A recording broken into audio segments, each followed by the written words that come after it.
meu nome é Leila John Marques Steidler, eu sou professora no Departamento de Clínica Médica da UFSC, sou pneumologista, supervisora da residência médica em pneuma e também coordeno esse projeto de extensão que eu tenho muito orgulho, que é o Núcleo de Estudos e Tratamento do Tabagismo, já desde 2008, né? Então, eu agradeço honrada o convite para apresentar essa webconferência pela Saúde UFSC, que eu acho muito interessante o projeto de vocês. Agradeço também a nossa parceria, né, com o pessoal do Programa Estadual de Controle do Tabagismo, que desenvolve um trabalho muito interessante junto à Diretoria de Vigilância Epidemiológica do Estado de Santa Catarina. Então, hoje, nos próximos minutos, né, me dada a missão de conversar com vocês sobre o tabagismo e os danos à gestação e ao bebê. E esse é um tema que me alegra bastante, né, porque eu acho que existe muita desinformação nessa área, e eu gostaria, então, de dar um apanhado geral de informações para vocês, não só da parte da gestação do bebê, mas também de aspectos atuais no tabagismo, que nós estamos vivendo um momento de muito embate com relação a esse tema. E eu vou trazer algumas informações para vocês. Então, só vou modificar. Não estou conseguindo passar. Roberta, socorro. Agora sim. Geralmente, quando clica em cima, ele já passa. Tá bom, querida. Aspectos atuais do tabagismo e danos para a gestação do bebê é a missão que me foi dada, o tema que me foi dado. Eu não tenho nenhum conflito de interesse relacionado a esse tema, acho que eu tinha mais um slide aqui. Fiz uma agenda, né, para a gente mais ou menos saber do que nós vamos falar, o panorama atual do tabagismo, implicações na saúde, as novas, entre aspas, formas de uso da nicotina. Veja bem que eu vou falar nicotina e não mais tabaco, e a gente vai explicar por quê. Falar um pouco sobre o Dia Nacional de Combate ao Fumo, que será amanhã, 29 de agosto, sobre os malefícios da saúde na gestante e no bebê. Lembrando que essa palestra foi montada pensando, né, nos profissionais da rede de atenção básica, mas acredito que também existam outras pessoas interessadas nesse tema, e a gente vai tentar falar para os dois públicos, né? Então, um pouquinho sobre a história do uso do tabaco, para vocês terem uma ideia. O tabaco ele já era utilizado pelos índios quando os europeus chegaram aqui nas Américas. Então, os índios já conheciam a folha do tabaco, já utilizavam, principalmente em rituais das sociedades indígenas, né? Depois, lá por volta de 1560, esse senhor, que era um embaixador francês em Portugal, ele era também botânico, estudava bastante várias plantas e descobriu que, provavelmente, a folha do tabaco tinha alguma propriedade medicinal. Na época, se pensava que ele teria alguma coisa em aliviar a dor de cabeça, dores crônicas, e assim ficou durante muito tempo, né, século XVI, XVIII, até mais ou menos a Revolução Industrial, pensando que a folha do tabaco tem um efeito medicinal, né? Depois, com o passar do tempo, passa então a ter essa ideia de que alivia um pouco a ansiedade, o estresse, né? Com a Primeira Guerra, os soldados ganhavam num kit, quando iam para a guerra, também um maço de cigarro para tentar suportar a pressão, né, e o estresse que a guerra tinha. Com o capitalismo, esse seriado do Mad Men mostra bastante a pressão para ganhar dinheiro, a pressão para trabalhar, né, e para fazer com que viver sobre aquele ambiente que talvez o cigarro pudesse dar um alívio, né? Só que depois de 1950 para cá, a gente viu que, na verdade, nada disso era verdade, muito pelo contrário, trazia muitas doenças, né, junto com o tabaco. E aí, obviamente, houve uma industrialização do cigarro branco, que é o que a gente mais conhece, né, com as fábricas fabricando em larga escala o cigarro comburente, que é o cigarro que queima, que é o que a gente mais viu até alguns anos atrás, quando surgiu essas outras formas de tabaco. Hoje, então, a Organização Mundial de Saúde ela estima que exista 1,25 bilhão de usuários de cigarro. Geralmente, esse número é legado ao cigarro comburente, ao cigarro que queima, ao cigarro branco, né? E se a gente for fazer uma conta rápida, no ano de 22, 1 a cada 5 adultos é fumante. Só para a gente ter uma ideia. E no mundo, né? No mundo, basicamente, Ásia, Europa, né? Um pouco também na África, eles fumam muito, tá? Aproximadamente, existem, a grande maioria vai estar aí na China. Eles acreditam que 1 a cada 2 chineses vão morrer de doença tabaco relacionada. Isso é bem assustador, né? Então, a OMS faz essa estimativa que em 2007 a gente tinha uma prevalência em torno de 22 0,7, mas que 21 caiu. Então, no geral, vem caindo, né, esse número de usuários no mundo, mas tem países aí que têm mostrado um aumento pontualmente do número da prevalência de uso de tabaco. Se a gente for olhar por países, né, China, Índia e Indonésia é onde mais se fuma, né? E 1/3 dos homens fumantes são chineses. Isso é bem assustador. Se vocês veem em verde escuro, mais um pouquinho aqui em verde escuro, o que eu achei aqui, o pointer, é a proporção de mulheres. Veja que essa proporção aumenta, é um pouco maior nos Estados Unidos, mas também na China, ó, ela também é significativa. Mas muito mais homens fumam no mundo, tá? E o que a gente tem de produtos derivados do tabaco? Sem falar o tabaco não fumado, que também está sendo bem aí discutido, que coloca embaixo da bochecha, né? A gente sabe que também faz mal. Eu vou falar mais do fumado com fumaça e sem fumaça, né? O não fumado a gente vai deixar um pouquinho de lado, porque é outra discussão. Então, a gente tem o charuto, o cachimbo, que a gente já conhece, tudo com queima da folha. O narguile, que já se usa há muito tempo atrás, já pelo povo árabe, né, que pensa que aquela água filtra a fumaça. A gente sabe que isso não é verdade, né, mas que também, no nosso meio, teve um uso bem crescente entre os adolescentes até mais jovens, na faixa aí de 13, 14 anos. O cigarro de papel comburente, que a gente já conhece, é o mais conhecido. O cigarro de palha, que vem sendo utilizado pelos jovens aí, achando que ele mesmo faz o cigarro, que faz menos mal, né, que não tem tanta componentes no cigarro, mas que também é um cigarro que queima e também leva várias substâncias nitrosaminas para dentro do pulmão. Ele aquece e pode chegar até 800 graus, o cigarro que queima. Isso a gente às vezes não tem essa ideia, então é uma temperatura relativamente alta, né, tem muita partículas, e hoje em dia a gente sabe que esse cigarro comum ele chega até mais ou menos 7.000 substâncias, sendo que quase 70% dessas substâncias são cancerígenas, porque a folha do tabaco ela recebe muitos pesticidas, né? São feitos uma série de química vai na folha para que a folha não seja danificada para ser utilizada pela indústria tabageira, né? E o cigarro fumado sem fumaça, que nós temos visto mais recentemente, né? O cigarro eletrônico, que não é de 2003, ele é de 1963, que foi patenteado pela primeira vez, só que como não tinha nicotina, não foi adiante, e na China, de 2003 para cá, a China, então, repagina, né, o cigarro eletrônico, consegue vender por muito dinheiro, e depois de 2011 para cá, a gente tem visto o cigarro sem fumaça, mas que tem aerosol. A gente evita falar só aquela nuvem, né, que eles dizem que não é fumaça, mas é um aerosol porque tem partículas nessa nuvem que o cigarro eletrônico faz.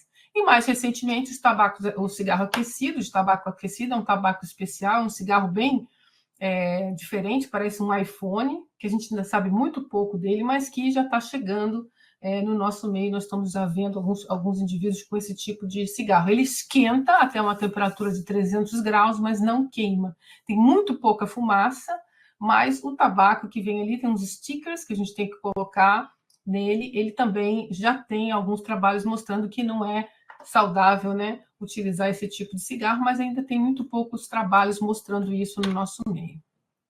Então, quem são esses fumantes? Quando a gente diz fulano é fumante, é quem utiliza o cigarro de papel que a gente conhece, cigarro branco, cigarrilha, charuto, cachimbo, cigarro de palha, narguilé, é fumante. Dispositivos eletrônicos para fumar são os cigarros eletrônicos e produtos do tabaco aquecido. Tudo quem utiliza esses produtos são fumantes, né? Toda forma de uso de tabaco ele é prejudicial, já é a primeira mensagem que eu queria deixar para vocês. Por que eu deixei esse slide? Porque quando a gente faz a história, conversa com os pacientes, a gente pergunta, você é fumante? Agora é muito comum, principalmente os jovens, né? Não. Mas aí, quando a gente vai conversar, ele usa o eletrônico, ele não se acha fumante porque não tem fumaça, é só vapor, ele diz que é só vapor, né? E isso é complicado, vocês vão ver por quê. Então, tem que ser feita uma anamnese bem dirigida, né? Às vezes diz que é maconha, e também é tabagista, e a gente sabe que quem fuma maconha também tem uma porta aberta para nicotina. Então, tem uma séria discussão. Só perguntar direto se fumante não é suficiente hoje em dia, tem que perguntar se faz uso de alguma dessas novas formas de uso do tabaco. Isso é o que a gente já conhece, o cigarro branco, ele tem amônia, que é de detergente, cádmio, que é componente de pilhas, né, metal pesado, naftalina, arsênico, que é um veneno, né, que eles colocam veneno na planta para que a planta não seja agredida por insetos, né? Acetato, fabricação de tinta. A gente podia ficar aqui o dia inteiro, solventes industriais, uma série de substâncias são colocadas no cigarro branco, e para disfarçar, vem então os aditivos com cheirinho ou, né, de menta, gosto eu não digo, né, porque é só aquela percepção, né, do hortelã, da uva, o açúcar, e que é uma eterna briga, né, no judiciário com a indústria, que ele tira o aditivo de menta, hortelã, volta de uva, tira o de açúcar, para quê? Para que ele fique mais palatável, para que não seja um cigarro amargo, né, e que tenha, na verdade, a intenção mais de atender um público jovem e principalmente mulheres que não gostam, né, do cigarro bem amargo. Então, tudo isso vem no pacote do cigarro comburente, do cigarro branco. Essa, então, é a planta do tabaco, que é a Nicotiana tabaco. Ela tem essa florzinha cor-de-rosa, né, bem simpática. Ela, como é plantada, a folha é bem grande, depois ela fica secando, né, em alguns galpões gigantes, e ali ela pode ser atacada por insetos, ratos, pulgas, e por isso ela recebe uma grande quantidade de venenos, de aditivos, para que ela fique numa condição muito íntegra, para que a indústria consiga comprar esse tabaco. Então, durante esse processo de secagem, ela recebe uma série de aditivos que, quando a gente queima e inala, isso tudo vai para dentro, essas substâncias todas vão para dentro, né, do organismo do indivíduo. Então, a nicotina é a parte dessa planta que é o componente principal, que é o componente psicoativo mais importante, que é o que realmente vai causar dependência no indivíduo, tá? Bom, a dependência, ela vai ocorrer de maneira ao longo de alguns anos, tá? Então, o sujeito, ele começa de brincadeira, geralmente a história que era na adolescência, muitos começam assim antes dos 19 anos, né?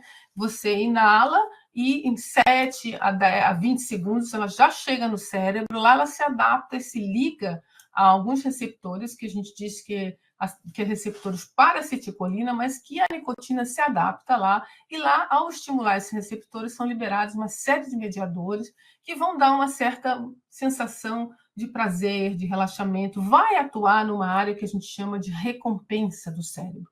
Então, a doença, ela é no cérebro. Essa é a primeira coisa que a gente tem que explicar para o paciente, né? Que a doença não é no pulmão, não é na garganta. A doença é aqui. E é por aqui que a gente vai tentar fazer o tratamento, vamos dizer assim, mudar o comportamento, porque os teus receptores é que querem receber essa nicotina. E ao longo de anos, esses receptores, eles aprendem que eles têm que ser reforçados com a nicotina ao longo do tempo. E com isso, vão vindo também as outras doenças. Então, a dependência à nicotina é uma doença, né? O tabagismo é uma doença, e que com ele vem outras doenças associadas. E com o longo do tempo ele vai se adaptando e vão surgindo os novos receptores. E a cada ano que passa, ou cada tempo que ele é fumante, ele tem que saturar todos esses receptores ao mesmo tempo para obter a mesma sensação que ele tinha quando ele começou a fumar, né? Então, a gente vê o sujeito começar a fumar com 3 cigarros, 10, daqui a pouco um maço, 2 maços, e aí bastante, né? Bom, a nicotina, só para vocês terem uma ideia, já falei que ela vai atuar nesses receptores, né, de acetilcolina, e ela vai ter esses 3 efeitos. Uma a nível de glândula adrenal, aumenta a pressão arterial, aumenta a frequência cardíaca, a frequência respiratória, mexe no tono das artérias, né, também na glicemia.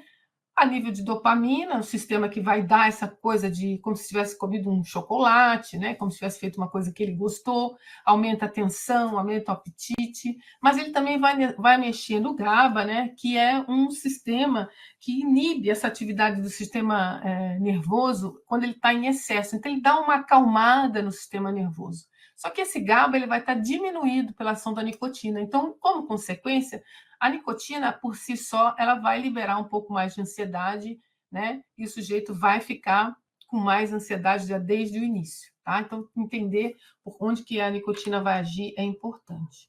Então, um outro conceito que eu queria passar para vocês é que é considerado doença, né? Então, passar para o paciente que não é um vício, não é hábito, não é falta de vergonha na cara, a gente, né, tem que falar que é uma coisa, você é um doente. Então, quando alguém está com uma pneumonia, com uma tuberculose, né, a gente pergunta, você quer se tratar? Não, a gente fala assim, ó, você tem que tomar esse antibiótico, né? Você tem que tomar esse remédio e você tem que receber o tratamento. Então, a gente imagina que a doença tabagismo deveria ser dessa mesma forma. A pessoa tem que receber, tem que ser tratada, né? Ao invés de a gente ficar esculachando, chamando atenção, a gente tem que acolher essa pessoa e oferecer o tratamento. Isso é o que mais tem resultado, né? Mas para isso nós, profissionais de saúde, temos que entender que é uma doença crônica que vai da pediatria à geriatria, não só pediatria.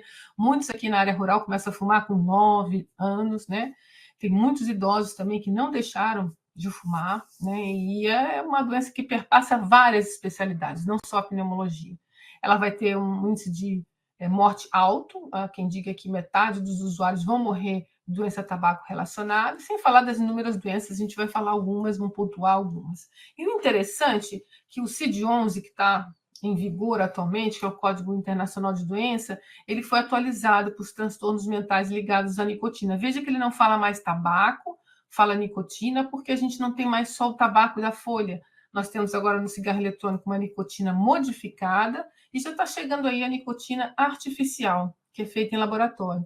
Então, a dependência vai ser da nicotina, entendeu? Não é do tabaco. Então, se a gente quiser registrar no prontuário, que é importante, o CID, né? Porque hoje nós não temos muita ideia, porque muita gente nem registra o tabagismo como sendo uma doença, seria o 6C4A.2, a dependência de nicotina, tá? De acordo com o CID-11, isso é importante também.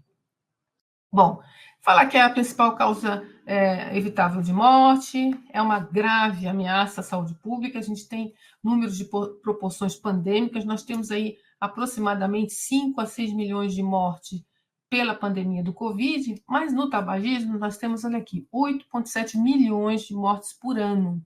Então, a gente tem mais do que uma pandemia por ano e a gente meio que não fica muito assustado, né, com os números. Na pandemia, todo dia a gente ficava contando. Então, veja bem que nós temos aqui um grave problema de saúde pública, sendo que 1,3 milhões está associado aí a um fumo passivo, que também é um problema sério. 11 a 13% das mortes, geral, assim, no geral, é devido ao tabaco. Então, se eu for hoje ali no hospital onde eu trabalho, nas últimas 24 horas, o que internou aqui? Se eu for computar o que é doença tabaco relacionada ou não, vai ter um número expressivo que é ainda ligado à doença do tabaco relacionada. É DPOC, é doença arterial, é doença coronariana, é AVC, tá? Todas as doenças associadas ao tabagismo. E óbvio que isso tem um grande impacto socioeconômico, doença, invalidez, morte prematura, né? Também tem impacto a nível do nosso ambiente, então são 12 bilhões de bitucas de cigarros jogadas diariamente, né? No mar, o mar está todo contaminado já e essa bituca é considerada um microplástico, né? Isso chama atenção à Organização Mundial de Saúde, não sou só eu. Então, além dessa contaminação das bitucas, também 600 milhões de árvores são cortadas anualmente para a confecção do cigarro branco, tá? E aqui a OMS chama a atenção dos 8 milhões que morrem todo ano por doença tabaco relacionada. Aqui as bitucas, né, chamam a atenção que são filtros de cigarro com plástico na fabricação, que é decomposto com a luz solar e umidade, e eles vão liberando microplástico e metal pesado. Então, isso tudo vai para os nossos oceanos, né? Esse aqui é de uma ONG da ACT, que é bem conhecida, que faz bastante trabalho para controle do tabagismo, chamando a atenção, né, de que sem tabaco significa menos microplástico, menos toxina envenenando nossos oceanos, né? Às vezes a gente não para pensar que também tem esse impacto. E do ponto de vista de prevalência no Brasil, tá? Acima de 18 anos, esse azinho está errado ali. Eu acho que foi corrigido. Então, acima de 18 anos, nós temos pesquisas desde lá de 89 até 2019. Veja que lá em 89, a Pesquisa Nacional de Saúde, nós éramos em torno de 34%, 35% de fumantes. Com o passar do tempo, isso caiu absurdamente, né? Pela Pesquisa Nacional de Saúde, hoje nós temos 12%. Então, a gente deu um salto de 34% para 12%. Isso pela pesquisa nacional, que é feita com o IBGE, que são feitas no domicílio, né? E isso o Brasil é reconhecido por essa queda na prevalência do tabagismo, pela implantação de políticas públicas, por ter sido signatário da Convenção CADRO, que é um tratado epidemiológico um dos maiores, né, do mundo e que se compromete no controle do tabagismo.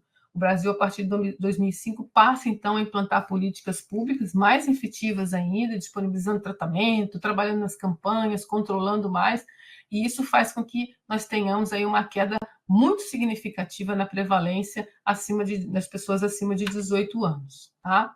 Bom, um outro estudo é feito por controle telefônico, é muito conhecido também, o Vigitel. Aqui a gente tem essa prevalência desde 2006 até 23. Observe que essa é uma prevalência na linha vermelha, que tem uma queda bem significativa, né? Que era aqui em 2006, 15%. Hoje é o último levantamento, aqui em 23, nós temos 9,3%, então nós já estamos abaixo de 10%, mas mesmo assim, se a gente fosse estimar, nós ainda somos 20 milhões de tabagistas, tá? Observa aqui em verde claro homens, na barrinha mais escura as mulheres, né? Veja que as mulheres também vêm numa queda, só que elas têm aí uma tendência a estabilizar um pouquinho, sendo que em 2019 até cresceu um pouquinho a prevalência, principalmente por meninas, né, em torno de 18 a 24 anos, o que nos preocupa bastante. Isso vai ter uma repercussão também lá nas meninas, né, pela gestação, porque estão em idade fértil. Tá? Bom, falando um pouquinho dessas políticas, né, o plano de política e intervenção, principalmente o compromisso, né, do Estado é proteger as gerações presentes e futuras, né, das consequências do tabaco, principalmente pela Convenção Quadro, de um compromisso que eles chamam de M-Power, né, que é do inglês. Né? Então, é monitorar o uso do tabaco,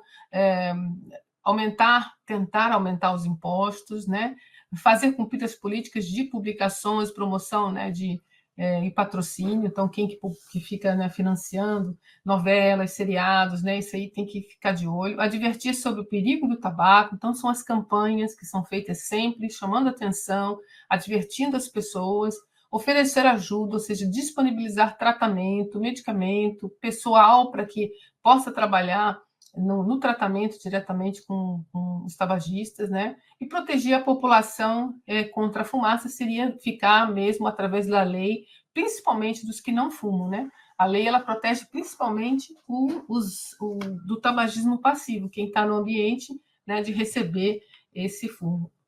Na verdade, a lei é desde 2011, a gente tem visto cada vez mais, né, as pessoas se controlarem em ambientes fechados, mas infelizmente a gente sabe que ainda não é 100% como a gente gostaria. Bom, então, devido a essa queda expressiva nos últimos anos, por essas ações que o Brasil tem implantado de controle na propaganda, local fechado, mesmo assim temos ainda 174 mil óbitos por ano no Brasil por doença tabaco relacionada, né? Metade na faixa de 45 a 54 anos, 480 óbitos por dia, né? Isso levantado em 2019, e ainda tem essa estimativa para o triênio de 23 a 25, que nós estamos vivendo esse triênio, né? Que o INCA sempre estima casos novos de câncer de pulmão, e está estimando em torno de 704 mil novos casos de câncer de pulmão, sendo que 90% deles associado aí ao tabagismo. A gente sabe que o câncer de pulmão, quando é detectado, infelizmente, a grande maioria já está num estadiamento um pouco mais avançado, né? Então, outro problema para que a gente tenha que refletir. Bom, se eu for falar para vocês aqui desses slides, né, vocês vão até chorar, mas assim, praticamente não tem órgão que o tabagismo não vá atacar, né? Então tem tudo aqui, olhos, sistema nervoso, cabelo, nariz, o pulmão, coitadinho, né? Risco de enfisema, câncer de pulmão, piora a asma, fígado, neoplasia hepática. Olha, não tem nada que seja protegido aqui. Esse levantamento do ano passado mostra adoecimentos mais frequentes pelo tabagismo. Então, nós temos principalmente as doenças cardiovasculares, né?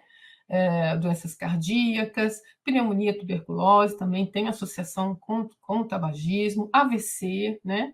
Muita gente não tem essa conexão, às vezes o paciente não tem essa conexão de que possa ter doença vascular, que o coração estar associado, acha que só o pulmão e a garganta, né? E os cânceres, são mais de 50 tipos de cânceres associados, principalmente o câncer de pulmão aqui que destaca, mas tem mais de 50 bexiga, laringe, uma série de neoplasias que também tem muito custo para o Estado por conta disso, e as perdas, né, que a gente sabe que são significativas. As mortes atribuídas ao tabagismo, a gente tem aqui também do levantamento do ano passado, 40 mil por DPOC, doenças cardíacas, outros tipos de câncer. O câncer de pulmão sempre é estudado à parte, porque tem um número muito insignificante.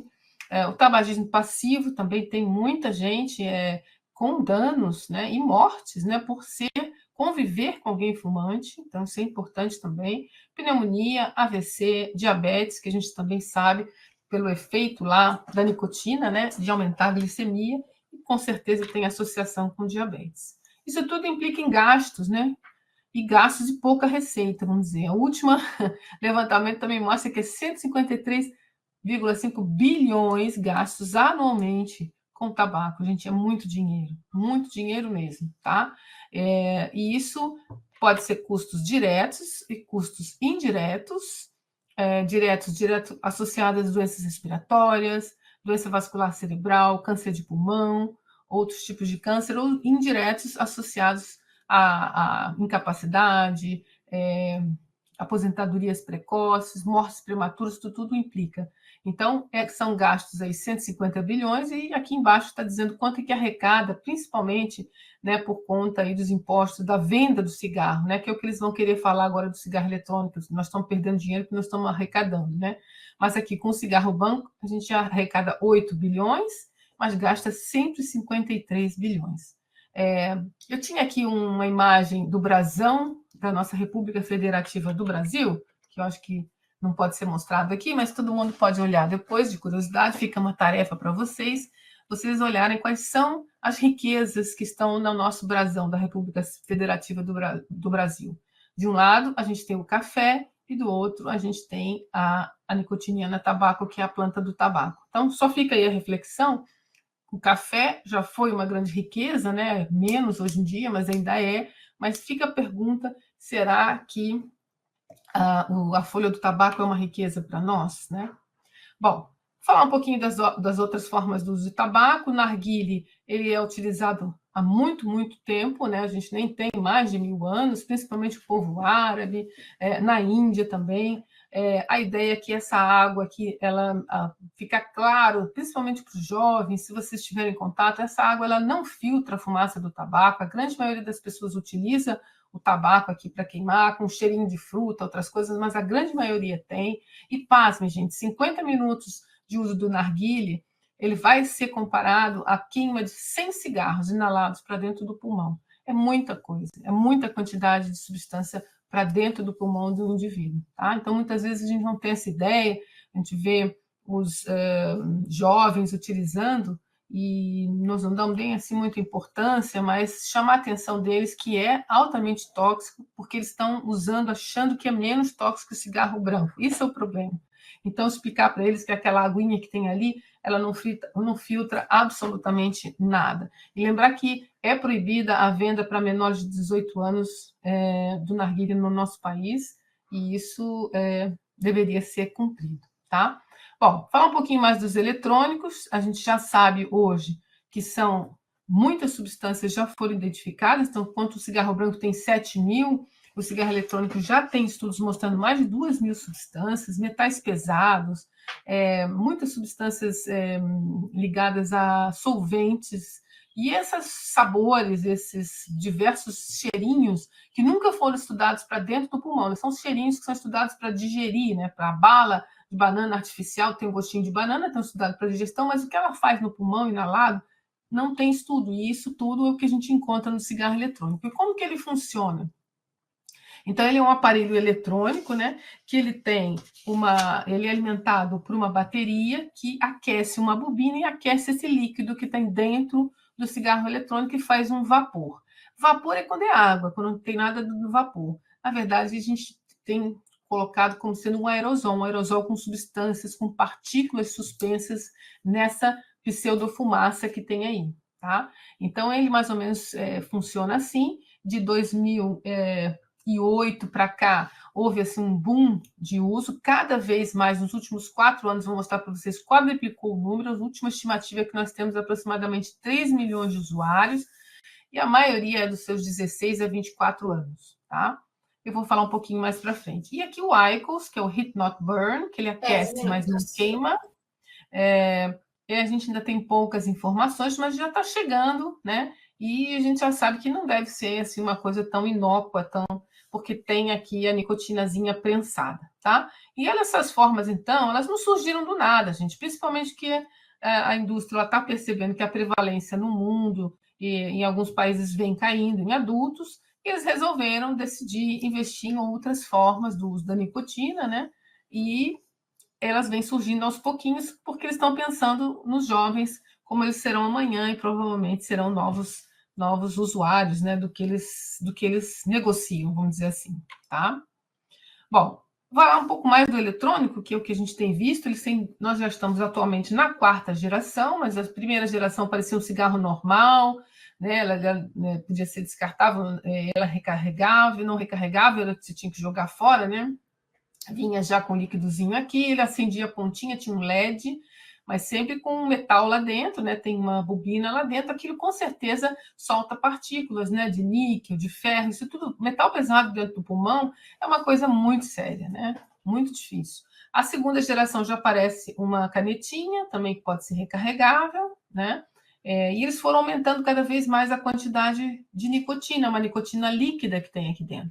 A terceira geração, ele já passa a ser uns tanques, que eles chamam de moods, né? Eles colocam lá, inclusive, maconha misturado, mas a nicotina líquida também está quase sempre presente, e começou a ter grande quantidade, começou a irritar a garganta, e aí até que no quarta geração, eles desenvolvem, então, esses pods, que parecem pendrives, né?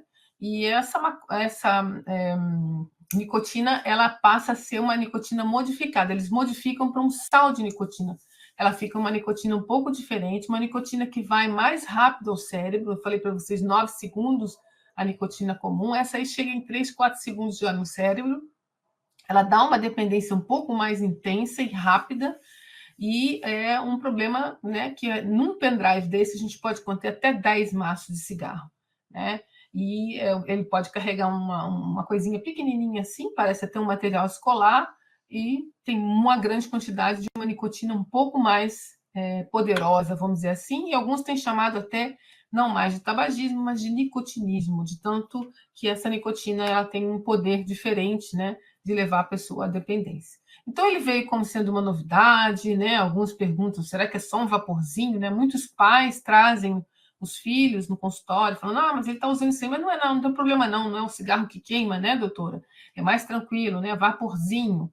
Então a gente tem que estar atento para explicar que não é só vaporzinho, né? Tem esse apelo tecnológico de ser moderno, colorido, né? Olha como eles vendem, justamente pegando o público jovem, né? Como alvo. Tem vários sabores, sabor de melancia, né? Dizem que tem 15 mil tipos de sabor, banana split, morango, o que você quiser.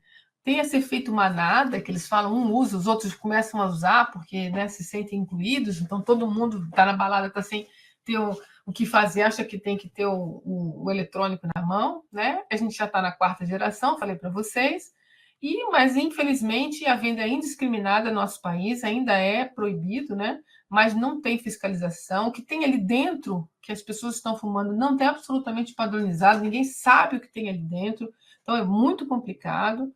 E eu posso ter alguns desses pods com sal de nicotina até 60 miligramas por ml. Eu vou fazer a conta para vocês imaginarem como que tem em cada cigarro desse, tá? Bom, o cigarro convencional, já para dizer, é uma nicotina que a gente chama de base livre alcalina, enquanto que essa nova é um cigarro associado ao ácido benzoico, então ser feito, né, foi modificado em laboratório, por isso a dependência agora a gente chama de nicotina, né?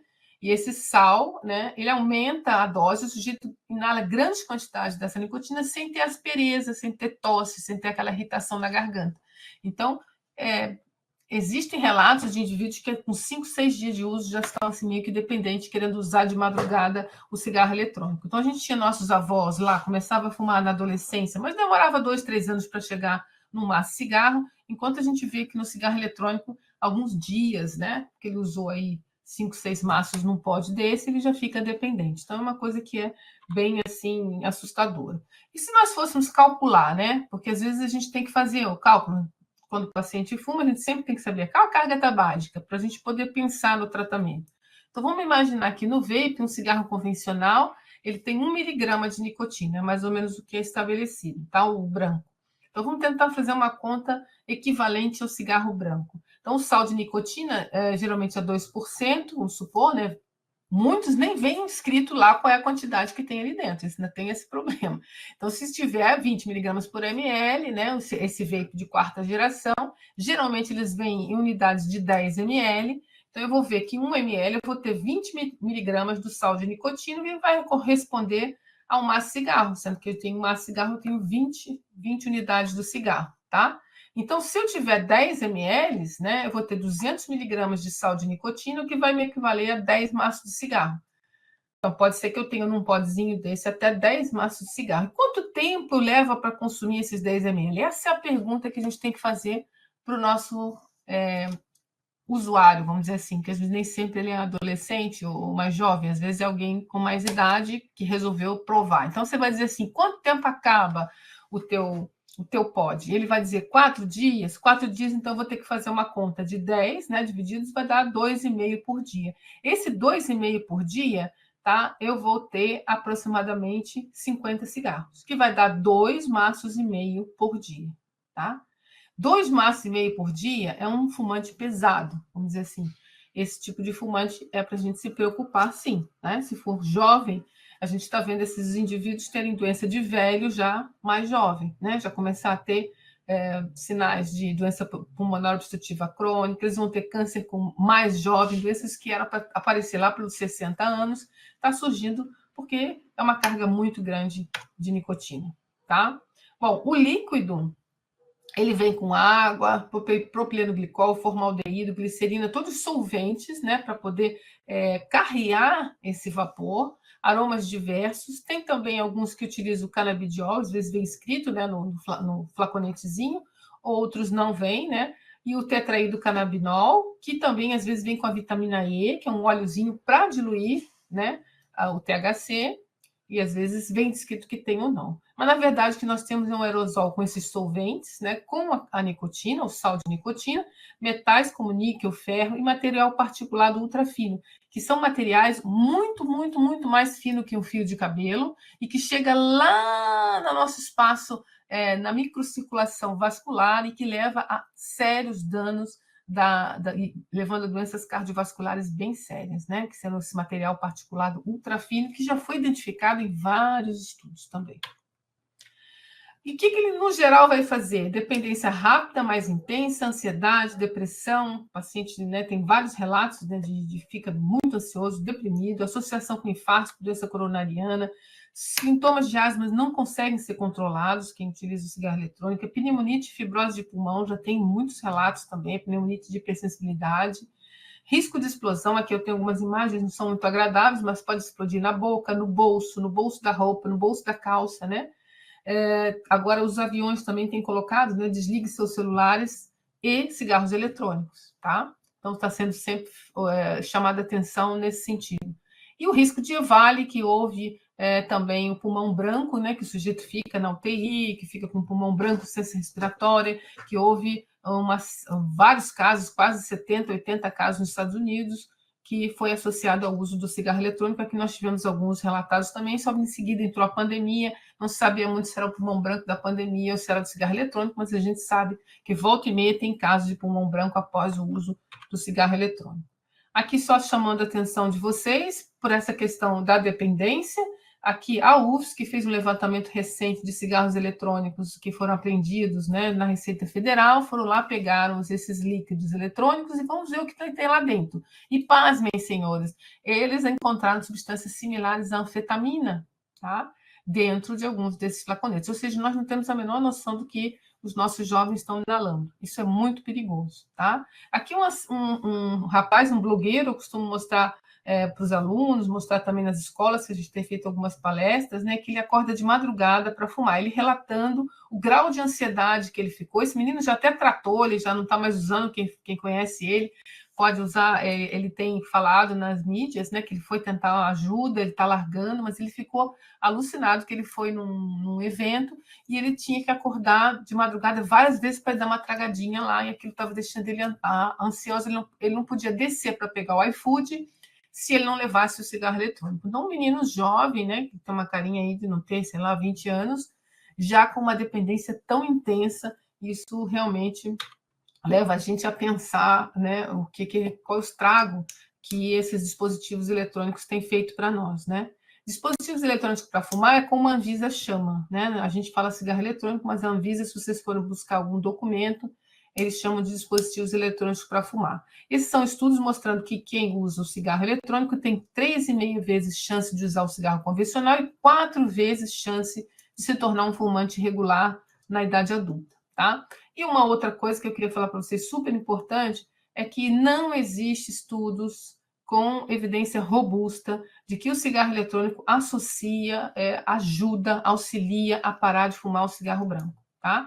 Existiu no passado várias dessas sugestões pela própria indústria, inclusive a indústria gostaria de registrar o cigarro eletrônico como um tratamento para o cigarro branco, né? Isso é um perigo, porque seria vendido até em farmácia, né? Porque é um tratamento, mas não existem estudos sérios que mostrem que o sujeito se livra do cigarro branco usando o eletrônico. Tá? Aqui tem algumas sugestões, são 2 artigos que falam que, na verdade, não é tratamento para cessação, não pode ser reconhecido como tratamento para cessação, né? A gente sabe que esses indivíduos, metade fica usando as 2 coisas, o eletrônico e o branco, né?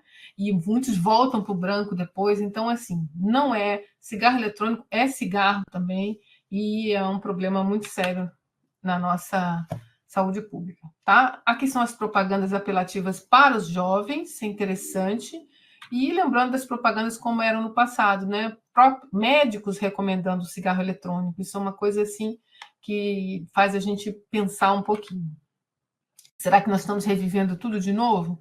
Então, desde 2009, a Anvisa proibiu e agora continua proibido. Agora, em abril, houve uma nova discussão e, por unanimidade, foi mantida a proibição.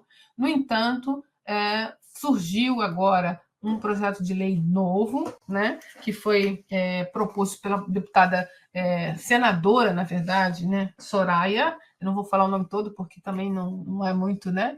Mas é por esse projeto de lei 5.008/23 e que pede que seja regulamentado, na verdade, liberado, né? E o Congresso já parou umas 2 vezes para votar isso, mas as entidades, aqui a gente tem 77 entidades que assinaram documentos e pediram que não seja liberado o cigarro, que nós não estamos ainda em condições, porque vai ser um estrago muito grande, nós vamos andar para trás na política pública, porque nós já temos um sucesso muito grande no controle do tabagismo, e liberar o cigarro eletrônico nesse momento seria um problema muito sério. Então, aqui, ela foi adiada para o dia 3 de setembro, fiquem atentos nas mídias, que vai ser discutido muito isso novamente, né? E nós tem essa senadora que quer liberar, mas tem o senador Eduardo Girão, que é do Ceará, que está a nosso favor, que está tentando brigar, mostrando lá a AMB, SBPT, Sociedade Brasileira de Pneumologia. Hoje o Conselho Federal de Medicina emitiu uma carta hoje pedindo e dizendo que não é a favor da liberação dos cigarros eletrônicos, que isso não é o momento de se votar. Tem muitas coisas importantes para se decidir no nosso país que não seja ainda isso. Então, fiquem atentos, né? Vamos ver como vai continuar. Bom, diante desse cenário, a gente sabe que são 20 milhões de tabagistas, 3 milhões de tabagistas de cigarro eletrônico, 80% passam por nós e a gente não faz absolutamente nada. A gente nem aconselha. Mas lembrar para vocês que a medida mais custo-efetiva de impacto em saúde, que reduz mortalidade e aumenta a qualidade de vida. Bom, Dia Nacional de Combate existe já há 38 anos, desde 86, tá? Que é uma data anual para a gente alertar, reforçar, conscientizar, né, sobre os danos do tabaco a toda a comunidade. E esse ano é justamente falando sobre, dirigido ao binômio mãe-bebê, né, que seriam os danos para a gestação e bebê. Que só a título de curiosidade, o Ziraldo, que nos deixou o ano passado, um cartunista bem famoso, mineiro, né, ele foi convocado para trabalhar na época aí do governo Sarney, de 85 a 89, para fazer alguns desenhos, né, chamando a atenção, porque a gente já sabia que o cigarro fazia mal, o cigarro comum, né, tanto é que todos os desenhos dele do cigarro comum, fumar é cafona, fumar é brega, e ele, ao desenhar, fazer esses desenhos, ele próprio se convenceu de parar de fumar desde essa época, morreu agora com 90 anos, tá? Então, depois disso, em 86, né, a lei, então, federal foi assinada, e foi lançada com esses cartazes do Ziraldo. Bom, tabagismo e a mulher, a gente sabe que é em torno de 7,2% acima de 18 anos, que eu mostrei para vocês lá do Vigitel. O fumar, por si só, vai dar infertilidade, aumento do aborto, menopausa precoce, câncer de colo de útero, aumento de trombose, principalmente se tiver com uso de contraceptivo, osteoporose, envelhecimento da pele. A gente sabe que quando tem as gêmeas, a que fuma e a que não fuma, a outra tem muito mais rugas, né? Tem mais difícil cicatrização quem fuma. E na gestante, né? Aqui só mostrando para vocês, né, uma propaganda de cigarro aqui dos anos 50, 60, né? Dizendo que sabor não é o único motivo pelo qual eu fumo. Eu fumo porque o meu filho é menorzinho e o parto vai ser mais fácil, né? Olha que coisa bem triste, né? Fazendo que o meu filho... A gente sabe que a criança que é hipodesenvolvida, nasce com baixo peso, tem sérios problemas de desenvolvimento durante a vida, né? A prevalência de gestante tabagista é muito variada, mas é acima da população total. A gente sabe que tem estudos nos Estados Unidos em torno de 25, no Brasil tem estudos que vão de 11 a 19. Esse estudo de Leopércio de 2008 diz que é 18%, em 633 gestantes no Rio de Janeiro. Mas, assim, 18, 19 é bastante, né? 63% delas não têm noção do efeito da nicotina, né? Elas não têm essa noção, então cabe a nós explicar o que pode estar acontecendo com essa mãe, mas elas têm preocupação, elas acham, é melhor eu parar e tudo, mas o que causa, elas não sabem exatamente. Nós temos que orientar essas mães, tá? Existem muito poucos programas de vigilância pré-natal que possa estar auxiliando a mãe, tentando captar esse momento, motivando ela para parar, né? E a gente sabe que 40% para já na primeira visita, mas olha, 90% recai até o 4º mês pós o parto. Então, se tiver um programa, é um programa que tem que ser estendido até esse 4º, 6º mês, para continuar numa manutenção de motivação para essa mãe não voltar a fumar. Ou seja, é um grande desafio de política pública também, né? Malefícios: abortamento espontâneo, prenhez ectópica, placenta prévia, parto prematuro. Ela tem que saber disso, a gente tem que informar. Isso tudo é bem estabelecido em estudos, tá, gente? E para o feto, mortalidade aumentada, mas o baixo peso ao nascer é assim disparado, né? Eu tenho até casos conhecidos que realmente os filhos são menorzinhos mesmo, e a irmã não fumava, os filhos têm um desenvolvimento maior, então isso eles têm que saber disso, né? Malformações também estão associadas, infarto cerebral. Tudo isso porque a nicotina ela mexe no sistema imunológico da mãe e ela causa hipoxemia tecidual, principalmente na placenta. Então, uma placenta insuficiente, ela tem que entender isso, que o sangue não passa dela para o bebê como deveria, porque a nicotina meio que obstrui a passagem do oxigênio e do sangue. E aí é uma criança que está desenvolvendo com poucos nutrientes, com pouco que ela deveria receber, tá? Então, sabendo disso, nós temos que a gestação é uma excelente janela de oportunidade para nós, profissionais de saúde, atuarmos, promover esse conhecimento, eles entenderem o que está por vir, que pode acontecer, motivar a parar, tá? Não só a gestante, mas se tem o pai que é fumante também, já aproveitar, né? Se tem alguém outro na família que fuma, já estender, porque vai vir um bebezinho por aí, a gente sabe que aumenta os riscos também de quem tem fumo passivo, mais asma, mais otite, mais infecção respiratória. Então, é uma abordagem que tem que ser feita a cada visita pré-natal, junto com tudo que a gente faz no pré-natal, e de forma mais intensa, né? Aproveitar todos esse momento até o momento da amamentação, que vai estender aí mais alguns meses ou anos, né? E registrar no prontuário. Por quê? Porque às vezes eu atendo, às vezes é o outro que atende. Se eu registrei, já abordei, já motivei, eu quase consegui, talvez o próximo eu já leio lá, eu fiz, eu reforço, ou se outro profissional atender, ele já sabe o que você escreveu. A gente não escreve no prontuário que a paciente é tabagista. Então, isso é super importante, o registro, para poder a gente motivar e tomar as condutas. Bom, cessando, vai reduzir esses efeitos sobre o feto, isso é importante.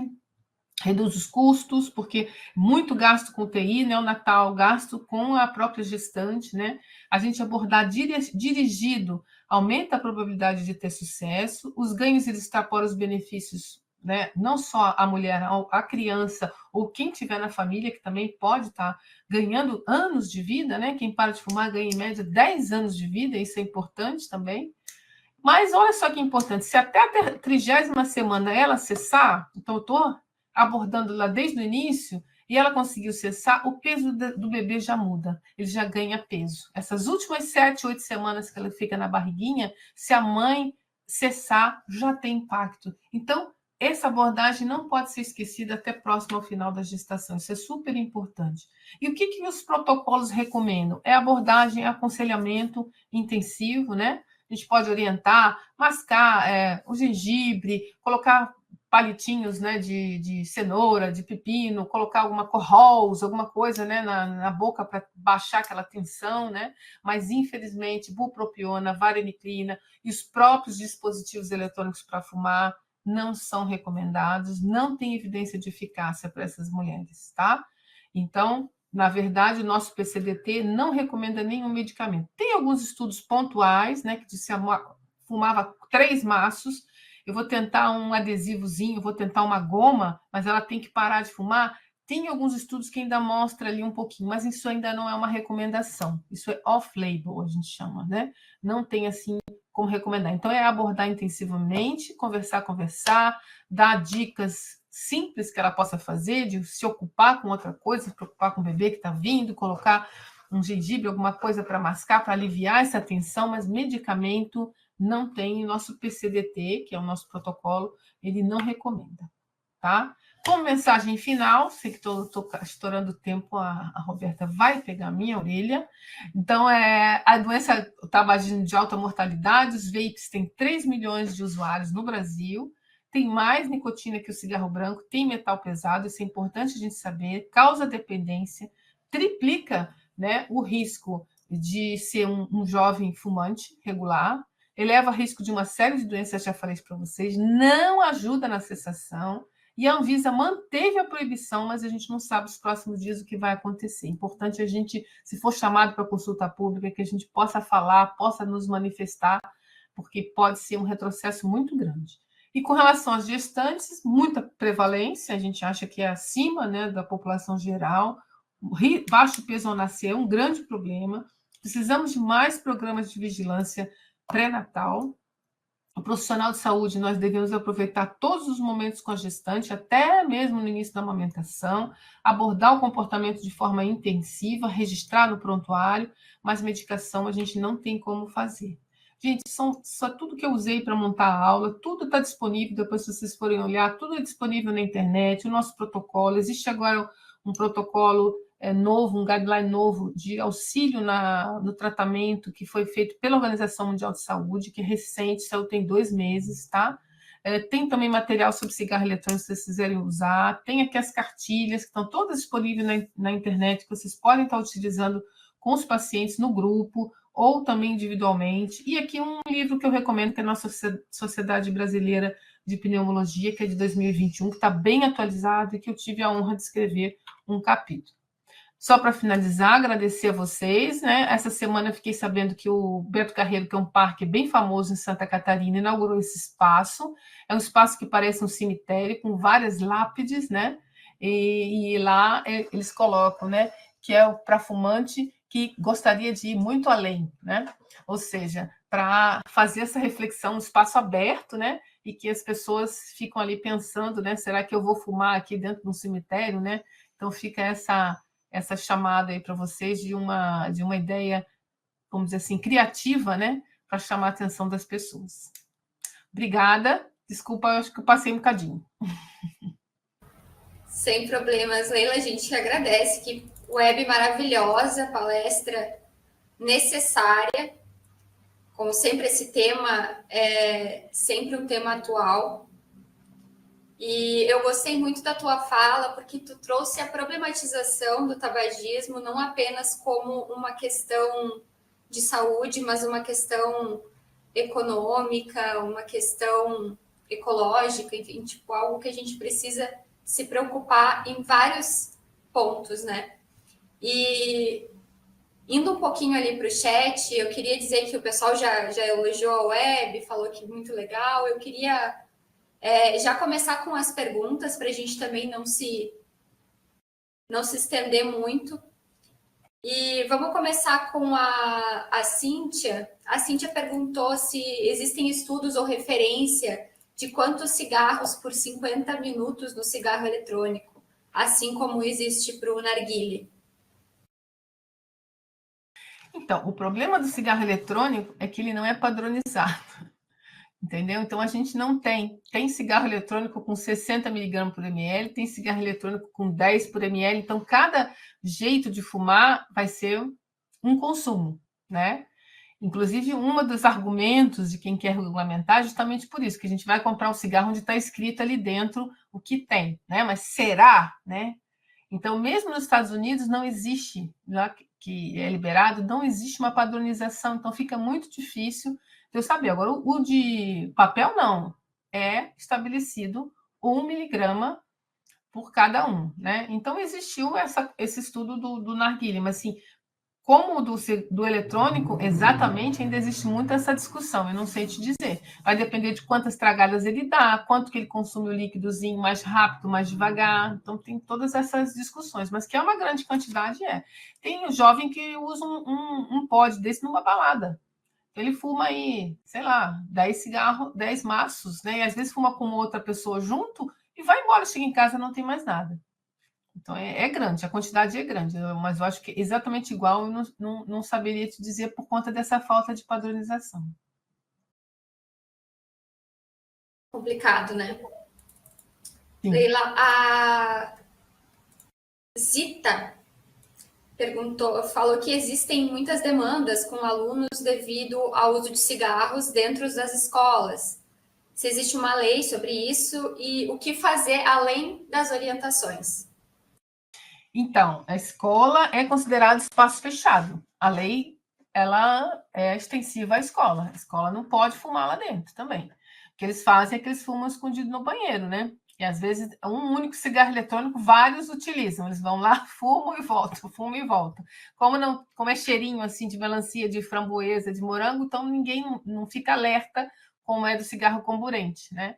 Mas se pega, eles chamam a atenção porque a gente tem que chamar atenção porque é proibido, né? E o que tem sido feito é esclarecimento, né? A gente tem no nosso projeto, a gente também vai nas escolas conversar, né? Muita gente não sabe, eles acham que é inofensivo, porque foi vendida essa imagem de uma coisa mais tranquila do que o cigarro que queima. Então, eles acham que eles estão seguros, que não tem problema nenhum fumar o cigarro eletrônico.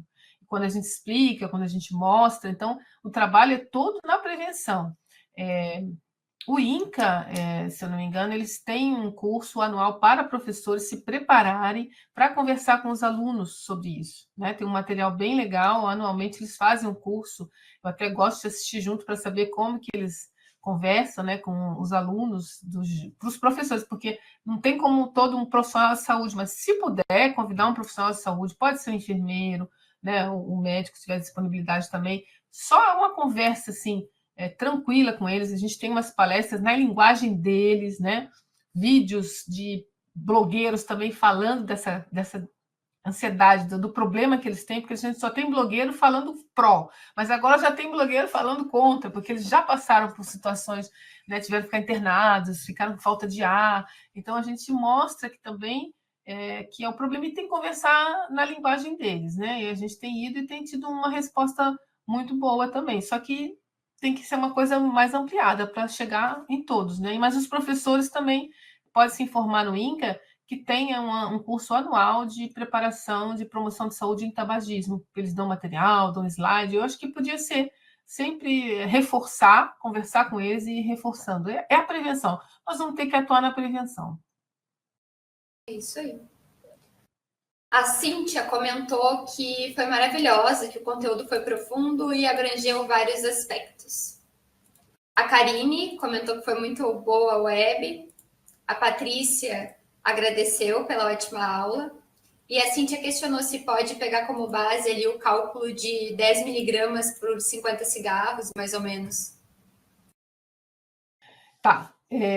Os 50 cigarros vai dar 2,5 maços, né? Vai dar mais ou menos, vai ter que ver qual é a concentração. A média de se ele consome 1 ml por dia vai dar 2,5 maços por dia, né? Isso aí seria uma dependência alta, né? Se a gente for ver pelo Fagston, acima já está lá em cima pontuando bastante, né? É um cálculo grosseiro. Eu acho que se a gente for imaginar, não existe ainda, já vi a pergunta de baixo, ainda não temos guideline para tratamento, tá? e não temos ainda validado questionários para quantificar a dependência. A gente tem o Fagston, que a gente quantifica a dependência do cigarro comum, isso foi feito para o cigarro comburente. Está sendo avaliado um questionário semelhante para o eletrônico, mas por conta dessa falta de padronização, a gente ainda não tem exatamente como. Mas nos próximos meses, aí, o ano, a gente já vai ter um jeito de quantificar, mais sério, talvez com esse cálculo. A gente pede para trazer o pod, a gente tem que ver o pod, o que está escrito ali, e fazer um cálculozinho, e ele vai ter que dizer em quanto tempo ele fuma aquilo. Aí nós vamos chegar o mais próximo possível, tá? Mas a gente já tem que ter em mente que a tendência se for o caso, é uma dependência acima de 6, 7, que a gente vai ter que começar com um adesivo mais intensivo. Tá, com relação ao tratamento, não tem guideline ainda, a gente tem feito meio de rumo, né? Tentando fazer uma coisa semelhante que a gente faz do cigarro comburente, mas pegando um pouco mais pesado no adesivo, tá? Dependendo da dependência, você pode usar um adesivo um pouco mais concentrado, mesmo sendo um indivíduo jovem, né? E também carregando na pastilha, que o que é recomendado que a gente inicie com adesivo e a pastilha, ou adesivo e a goma, que é a terapia combinada, mas vai depender da carga tabágica do indivíduo. Mas se ele já for do eletrônico, se a gente sentir uma ansiedade muito, se ele acorda de madrugada para fumar, ele vai precisar de mais medicação, mais apoio, tá? Talvez tenha que ter um acompanhamento mais de perto, porque vai ter que usar um pouco mais. Agora, medicação ainda não tem nada baseado em evidência para usar, né? Nós não temos nada para cigarro eletrônico ainda, e mesmo porque adolescente acima de 18 anos que vai poder usar alguma coisa. Abaixo de 18 anos não dá para usar medicação nenhuma, igualzinho gestante, tá? Basicamente conversa, conversa, conversa. Ainda temos um caminho bem longo, né? Tanto em relação à literatura, quanto em relação à nossa prática clínica. Sim. E orientação, né? Ainda como família, para conseguir chegar até esses adolescentes e passar essas informações. A gente tem aqui o privilégio de estar recebendo a doutora Leila para dividir um pouquinho do conhecimento dela com a gente, e vamos usar isso para expandir esse conhecimento, né?